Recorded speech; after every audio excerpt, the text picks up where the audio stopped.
tardes y bienvenidos a este encuentro con dos realizadores que tenemos este año dentro de nuestra competición de documental. Los dos dentro del ciclo Esvilla, del Festival de Cine de Gijón. Por un lado, a mi izquierda tenemos a Alberto Arce, como sabéis, un realizador, un documentalista, un director de cine, sobre todo en esta última película de nuestra propia ciudad. Y en el otro extremo tenemos a Natalia Almada, que ayer presentó en el ciclo Esvilla su último largometraje, El General. Yo de mano os pido un aplauso para los dos.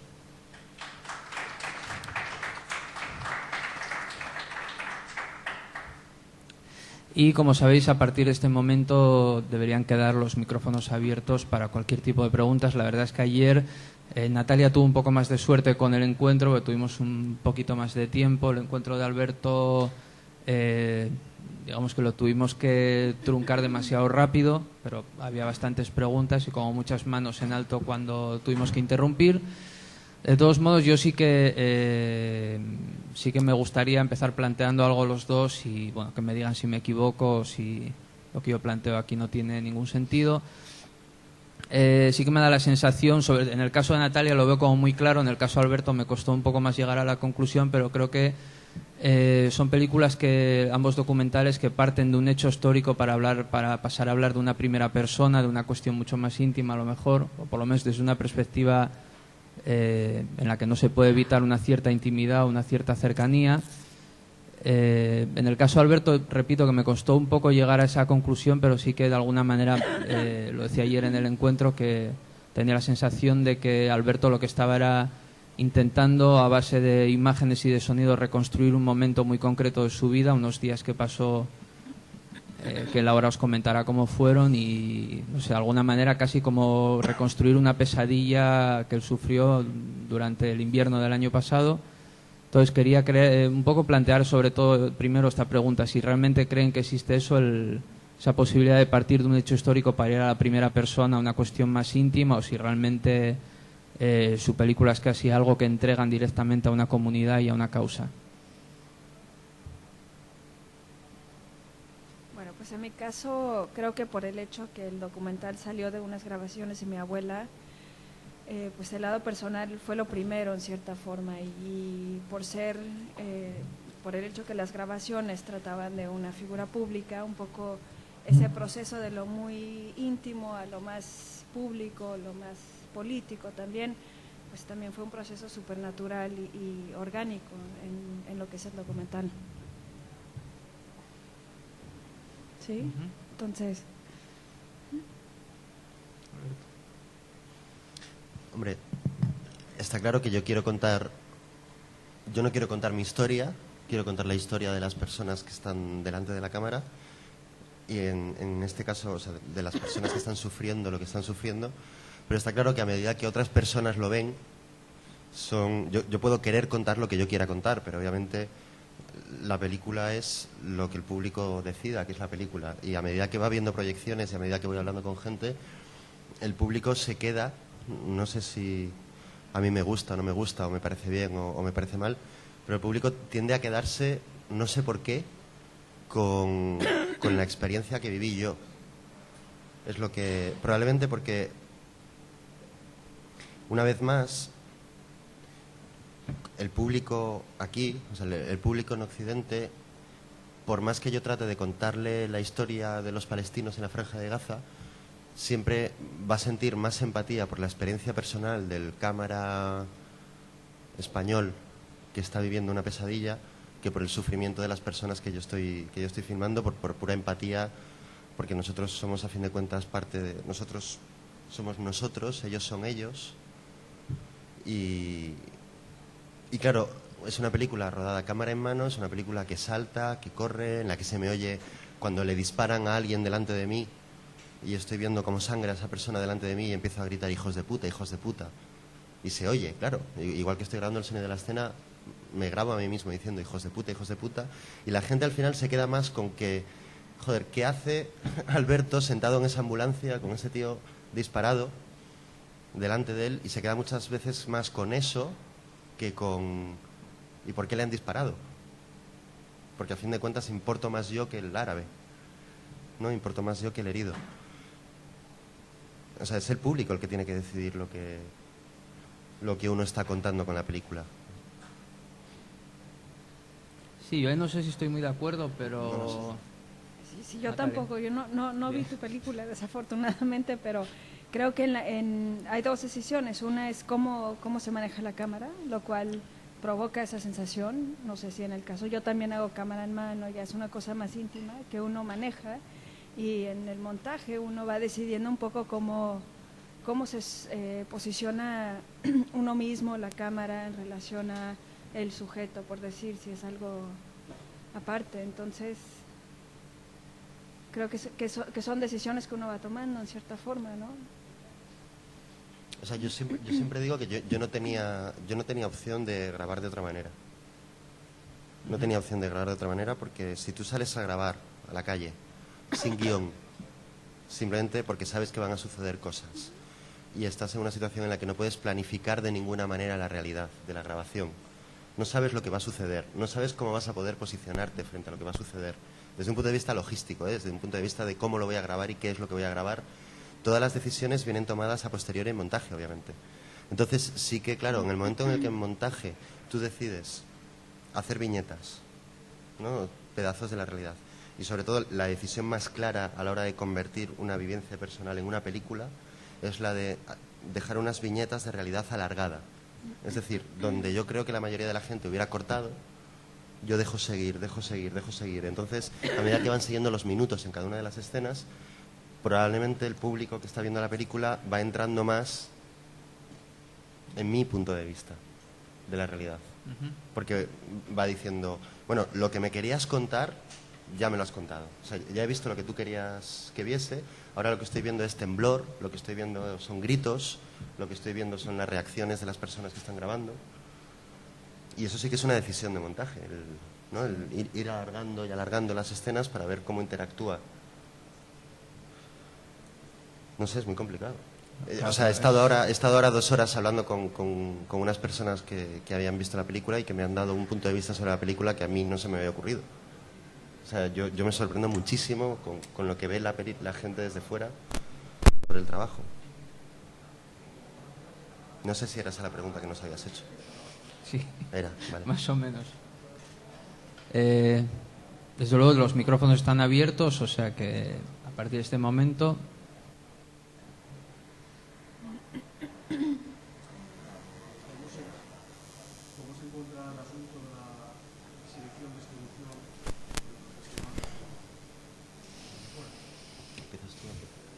¿Del documental en general o de los nuestros? No, En mi caso, el general está apoyado por Televisión Pública en Estados Unidos, entonces ya tenemos el broadcast en PBS, que es como televisión pública, y en México va a ser el bicentenario y el centenario de la Revolución el año que entra. Entonces parece que con eso se va a poder mover un poco la película en cines, algo pequeño igual, o hacer como bastantes cosas con el bicentenario. Y en México lo que se está viendo que está muy padre es que el documental está surgiendo con mucha fuerza, ¿no? Entonces sí estás viendo documentales en el cine mucho más seguido, un documental muy fuerte la presencia en los festivales muy fuerte, entonces ahí va como una cosa bastante nueva en México, la verdad, para el documental. Aunque todavía pues es bastante limitado, ¿no? Las opciones que hay y la idea que el público tiene del género en sí. Yo he buscado una solución un poco más... Yo voy a probar, o estoy probando a hacer una cosa un poco diferente. La película viene de... Bueno, se estrenó en el Festival de Florencia, la semana pasada en Ámsterdam, ahora se está proyectando simultáneamente en Gijón y en Estocolmo, y ahora se va para Dubái, y vienen como 15 festivales más que lo han pedido. Pero bueno, yo aquí he tomado una decisión que en mi opinión es más interesante para ayudar a que la película se vea, y es que la película está licenciada bajo Creative Commons y está colgada en Internet.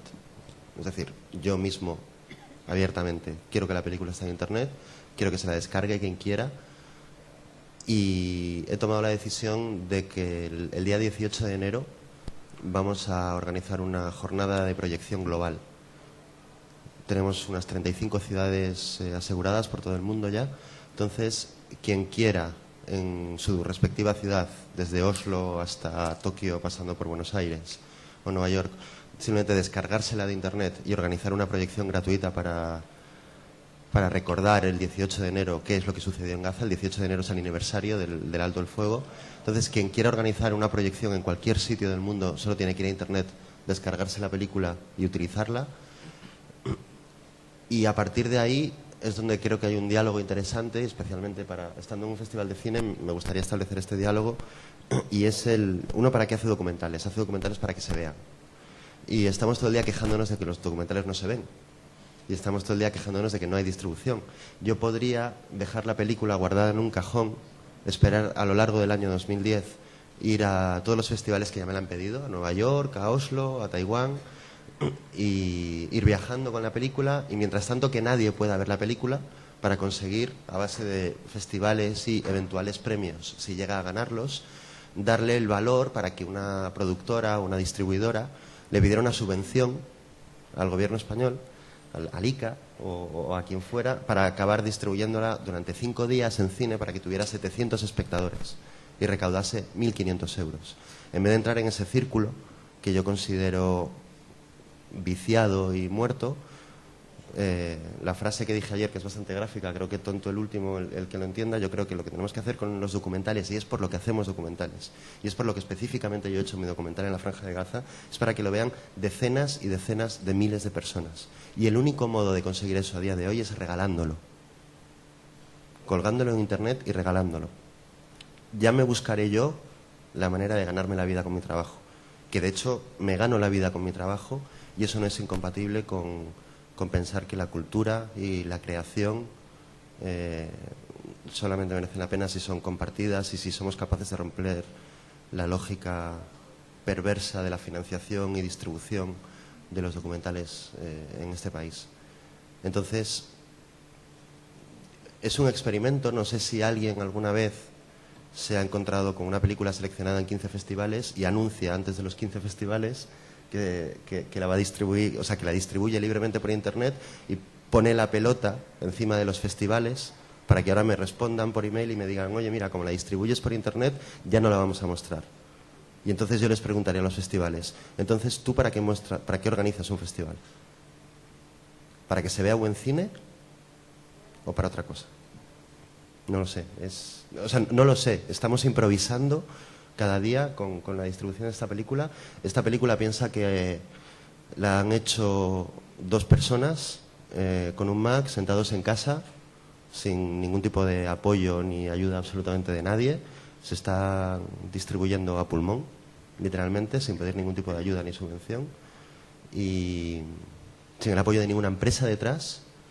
Y yo creo que se puede, y como creo que se puede y creo que funciona, y creo que esta es la prueba de que funciona, es un poco también para entrar en este debate continuo, quejumbroso, ¿no?, de los documentalistas, de qué difícil es, no lo conseguimos.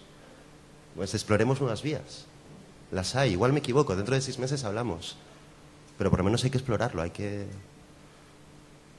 que tener diálogos abiertos con las reglas. Las reglas están ahí para cambiarlas. No lo sé y creo que aquí Fran también puede ofrecer una... Creo que las reglas ya llevan tiempo cambiándose. O sea, hay mucha gente que ya está haciendo la distribución, sea un poco como lo estás haciendo tú, de un día con un evento que se haga por todo el mundo, gente que está vendiendo sus DVDs en su página, etcétera, ¿no? Lo que diría yo es que más bien hay que ver cada película por sí misma y un poco buscar la forma en que se mueva esa película, porque no todas son iguales y no todos los documentales son iguales, ni tienen el mismo propósito, ni se hicieron por la misma razón. Entonces es un poco peligroso decir, bueno, el documental se hizo para que lo viera todo el mundo. Pues igual no, o sea, igual hay documentales más experimentales, documentales hechos por un público más limitado, etcétera, ¿no? Entonces, mientras creo que es increíble hacer algo como lo que estás haciendo y que se mueva a ese nivel y que se empuja así. Hay un documental mexicano que se llama Presunto Culpable, que ganó ahora en Morelia, muy buen documental que necesita también ese tipo de impulso, ¿no? Pero al mismo tiempo, pues que salga en cines y que salga en la tele y que se usen todos los medios de distribución que ya existen también. Entonces un poco juntar fuerzas, pero para mí el problema es cuando uno un poco empieza a decir así tiene que ser y así debe de ser y tienes que pasar esta es la ruta, ¿no? Y la ruta para todos. Y creo que esa posición es un poco problemática. Talibán. Sí, no, pero a ver, hay un mecanismo tradicional, ¿no? Está el mecanismo canónico por el cual uno tiene una película, se pasa un año, en el mejor de los casos, cuando la película va bien, se pasa un año dando vueltas con esa película por el mundo y después de un año consigue una distribución en cines y bueno, yo creo que ese mecanismo, como bien tú dices, ya mucha gente está viendo cuál es la salida a ese mecanismo que creemos que no funciona del todo bien y claro, lo que dices tú, cada película es diferente, cada historia es diferente y obviamente en el caso de mi documental creo que hay un motivo de coherencia política muy fuerte, ¿no? De que yo no puedo limitarme, o sea, para quien no lo haya visto yo le cuento el final, pero terminamos con la muerte de una de las personas con la que hemos estado trabajando. Entonces la cuestión es que yo no puedo privatizar la muerte de uno de mis protagonistas para hacerme una carrera como director de documentales o para ganar dinero. Si paralelamente consigo apoyar mis futuros proyectos documentales y consigo ganar dinero, ok, vivimos en un mundo capitalista, es así, acepto las reglas del juego. Pero lo que está claro es que no puedo privatizarla, tengo que colectivizarla. Tengo que colectivizarla porque, más allá de una reflexión sobre el modo en el que se filma y el modo en el que se narra, mi pieza obviamente es un instrumento de denuncia política respecto a una realidad concreta que tiene que llegar a cientos de miles de personas, no 800 personas en salas. Cada documental es diferente, obviamente, sí. Es que tengo esa tendencia a hablar talibán muchas veces, ¿no? ¿Qué piensas tú, Fran, como persona que trabaja en el mundo de los festivales, en este diálogo que hay entre las exclusividades, los estrenos? ¿Qué crees que está pasando ahí? Eso de mano supondría, y es el único comentario que voy a hacer, y luego si quieres tomamos una cerveza y seguimos hablando. Eso supone de mano entrar en el debate ya también del sentido que tienen los festivales, el sentido que tiene acumular 200 películas durante una semana, si eso es didáctico o no es didáctico, si realmente sirve para promocionar las películas, entrar en el debate de si la premier tiene sentido o no, hasta qué punto a los medios de comunicación que cubren un festival le puede interesar una película que ya pasó por otros 5 festivales de ese país. Hasta qué punto un festival, si está comprometido, tiene una coherencia con su línea de programación, tiene que buscar descubrir cosas y eso conlleva tener la premier, o más hacer un trabajo fácil, estar pendiente de lo que funciona en otros festivales y simplemente repetirlo, que es todo muy complejo. Para nosotros sería muy fácil y para cualquier festival simplemente hacer la lista de películas premiadas, estar un poco al tanto de lo que gana en San Sebastián, de lo que gana en la Seminci, programar eso y hacer caja. Pero se supone que no tenemos que hacer eso. Y tampoco es que, digamos, nos desvivamos por el tema de las premieres. De hecho, Internacionales en Palestina fue una película tuya que aquí se le dio exactamente el mismo trato que a To Shoot an Elephant y había estado en la Seminci antes. Sí. O sea, que no es una cosa que nos quita el sueño. Lo que pasa es que sí hay momentos en los que, bueno, se supone, se espera de nosotros que tenemos que descubrir cosas y ofrecer cosas al público que vayan más allá de Kusturica, de Ken Loach y de no sé quién más. Y bueno, complicado y es algo como para detenerse a hablar mucho y aparte porque yo prefiero que habléis vosotros. Sí, bueno, yo estoy traumatizado, en mi idioma talibán, yo estoy traumatizado porque durante un mes he tenido que vivir un proceso con un festival muy importante en el cual, en la medida en que la película no se proyectase, le iban a dar más eco en el festival o menos eco en el festival. Y me decían, bueno, guárdatela en el cajón hasta el festival, y decidí no hacerlo. Entonces la película bajó en su caché y bueno, pues son unas reglas que me cuesta comprender porque a fin de cuentas la película es la misma, ¿no? Se haya proyectado antes o no. Y bueno, pero supongo que es un tema que más o menos está. Pero por otro lado hay que pensarlo un poco más la carrera de uno, o sea, a largo plazo, no digo en términos de ingresos y de lana, ¿no? Sino más bien, o de plata, como dicen aquí, pero más bien decir, bueno, si tú sigues trabajando y haciendo más trabajos y son parte de un diálogo tanto con otros cineastas, otras películas, tus mismas, o sea, lo que vas creando, pues la idea también es, o sea, no es que la película exista en un festival, sino que tenga una vida de muchos años, o sea, que sea parte de la historia cinematográfica, ¿no? A largo plazo, un poco hay que pensar, un poco más allá. Es un debate abierto, no tenemos respuestas. Vamos probando, ensayo-error, método científico. Yo sí las tengo, pero no las quiero decir. Bueno. No, venga, más preguntas o felicitaciones para cualquiera de los dos realizadores que ayer estrenaron aquí. Sí, tenemos un problema con ese micrófono, no sé si se puede cambiar o... Y si no, de pie y nos lo oímos todos fijo, ¿eh?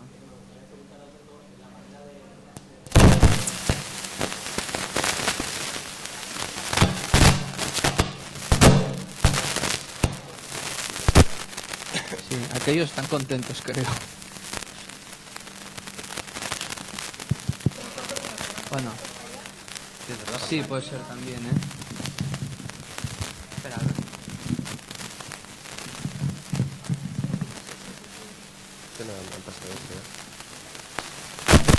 Que Alberto, me gustaría preguntarte la manera de rentabilizar tu cine. ¿Cómo hablabas antes de que así todo todavía lograbas ganar dinero? ¿Me puedes decir la manera de rentabilizarlo? Digo, pues por ejemplo, mírate, ¿se oye? Sí, ¿no? No se oye ahora. No. Bueno, avanzamos, da igual. ¿Sí? Ahora sí. Pues te pongo un ejemplo. Yo he ido a este lugar, he grabado, no sé, 65 horas de material bruto, he montado la película, he montado el documental. ¿Y cómo? Pues reutilizando los brutos sobrantes para instalaciones, exposiciones en un par de instituciones públicas y museos. Es decir, con un remontaje para una exposición en un museo, yo tengo para vivir medio año. Y eso es solamente reciclando los brutos. Por ponerte un ejemplo, cuando ganas un premio, pues simplemente si ganas un premio tienes para vivir 3 meses más. O sea, en a daily basis. Pero hay muchas maneras. Vas a dar una charla o sea, se proyecta la película gratis en un ayuntamiento, pero te llevan a dar una charla y el ayuntamiento te paga por esa charla 300 euros. Y si haces 3 charlas a lo largo del mes, es un sueldo. Y lo que estás haciendo, a fin de cuentas, es ganar un salario relativamente digno por compartir tu experiencia con el público, pero no a través de una capitalización de venta de entradas. Y de hecho no es algo teórico, sino que es como vivo yo. Y creo que es un ejemplo bastante común. O sea, lo que hacemos muchos. Sí. Claro. Entonces, a fin de cuentas, y luego, en un caso como este, ¿no? Imagínate que lanzamos inmediatamente, casi al mismo tiempo que se estrena la película, lanzamos el DVD. Y hay personas a las que les gusta tener en soporte físico las cosas. Hay personas a las que no les sirve con vérselo en la pantalla del ordenador, sino que lo quieren tener en soporte físico y saben que el momento en el que están comprándote un DVD, lo que están haciendo es apoyar el proyecto. O sea, no están pagando el valor de lo que vale un DVD, sino apoyar el proyecto de distribución alternativa en el que estás implicado. O el proyecto de vida o de transmisión de contenidos en el que estás implicado. Entonces yo creo que realmente eso funciona y creo que es la misma cantidad de esfuerzo la que nos lleva gestionar, por ejemplo, una venta de DVDs de la película, que la que me llevaría a pasarme los próximos 6 meses rellenando formularios de subvenciones. Yo no tengo la más mínima duda, dentro de 15 días me voy a filmar otro documental. Y no tengo la más mínima duda de que si yo me pusiese a rellenar formularios de subvenciones, en 6 meses conseguiría dinero suficiente para seguir trabajando a través de subvenciones. Pero con unas reglas del juego en las que no me siento cómodo. Y no soy el único, no me estoy inventando nada. Y de hecho la mayoría de la gente que yo conozco trabaja así. A fin de cuentas, hoy en día yo llevo en una mochila todo lo que necesito para hacer un documental. Esa mochila es mía, la tengo conmigo en mi casa, no necesito nada más que eso. No es como antes, que también por el tipo de películas que yo hago. No he visto tu película. Obviamente hay películas que no se pueden hacer como las hago yo, pero yo llevo el micro, la cámara y tengo el ordenador en mi casa y el coste es bajísimo. O sea, cuando alguien pide un presupuesto de 200.000 euros para hacer un documental, claro, mis documentales cuestan 5.000 euros. Entonces es muy fácil vivir así.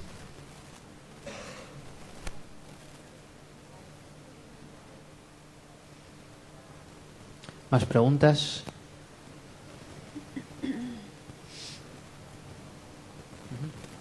¿Podrías adelantar algo de la idea de ese próximo documental?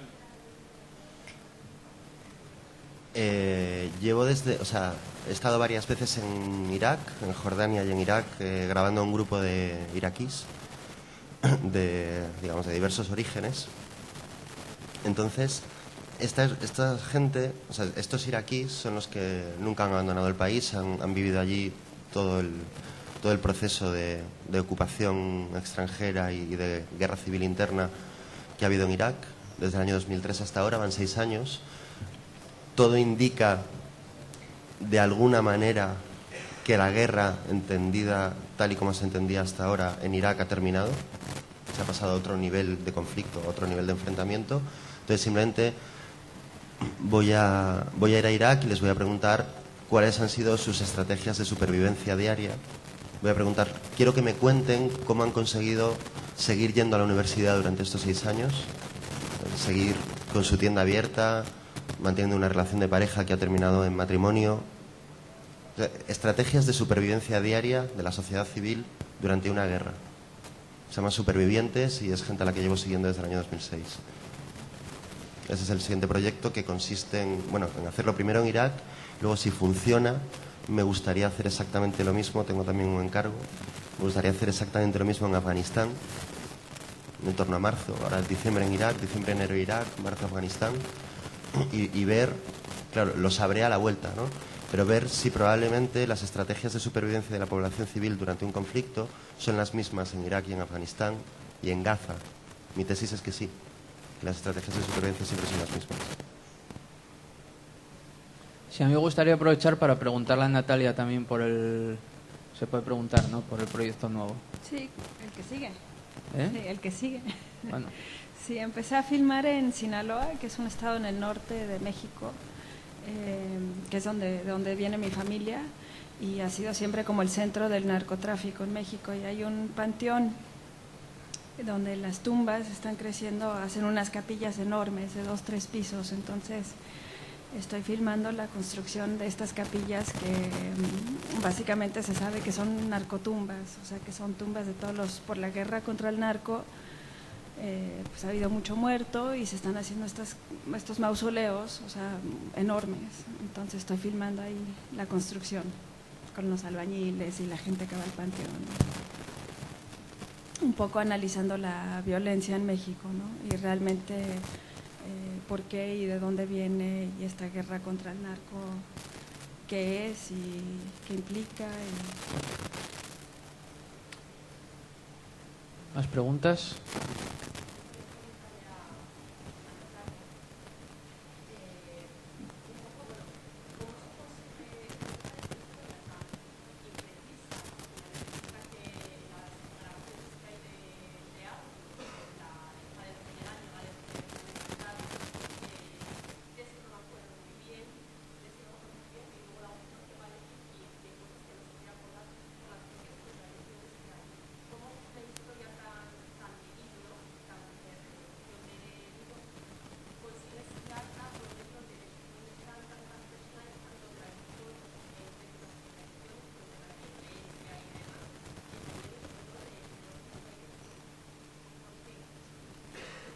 Bueno, es justo lo que me interesa, ¿no? Es un poco la contradicción, y me gusta que mi abuela nos recuerda bien, porque creo que así somos en cierta forma, y nos gusta un poco tener esta idea que la historia es algo, o sea, verídico, fijo, objetivo, de hechos, cosas muy concretas.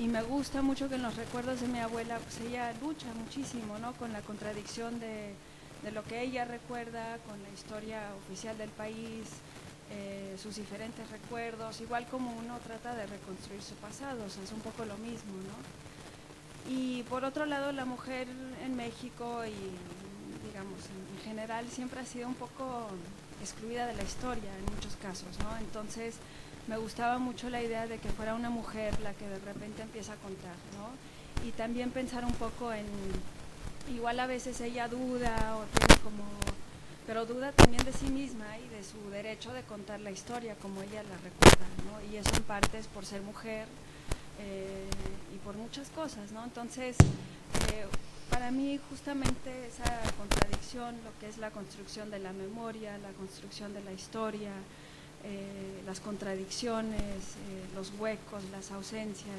eso es lo que me interesaba en realidad. Entonces,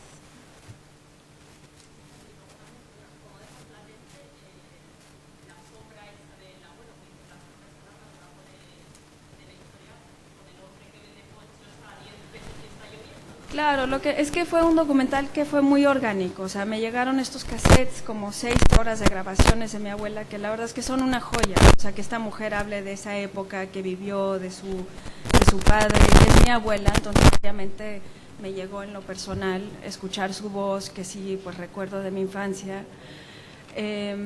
pero lo que empecé a sentir como después de un tiempo de escuchar y escuchar los cassettes es que te empieza a cambiar la forma de ver tu entorno. O sea, empezaba yo a ver el México de hoy en día, donde vivo, la gente en la calle, como con su voz en la mente, por decirlo, ¿no? Entonces, lo que empecé un poco a pensar más y más en por qué tenemos esta idea de la revolución como algo tan heroico, ¿no? O sea, una figura como Zapata, como Pancho Villa, son nuestros héroes, es nuestra identidad. Y por otro lado dices, bueno, muchas de las cosas que quisieron lograr los revolucionarios no se han logrado, ¿no? Entonces, a 100 años de la revolución, ves que la gente está luchando por las mismas cosas, ¿no? Y las elecciones del 2006 fueron un ejemplo muy claro. Creas o no creas que hubo fraude, no importa, en cierta forma la gente no tenía confianza de que su voto contó. Y esa duda, esa como sentirte fuera de la política, sentirte sin voz en tu país, es algo que viene de mucho atrás. Entonces, en cierta forma fue muy normal para mí ir del pasado y al presente y usar el pasado como para entender el presente, pero también al revés, ¿no? O sea, a mí lo que me toca vivir es lo que veo, el México que conozco, la vida que tengo ahí. Y cuando escucho los recuerdos de mi abuelo, lo estoy escuchando desde mi perspectiva. Y eso me interesaba mucho, un poco romper con el tiempo en ese sentido, ¿no? Bueno, tenemos tiempo para una última pregunta, porque ya me están haciendo gestos amenazantes. Así que si hay una última pregunta por ahí, estaremos encantados de ceder el micro. Y si no es así, os pido nuevamente un aplauso para Alberto y para Natalia, y muchas gracias por asistir.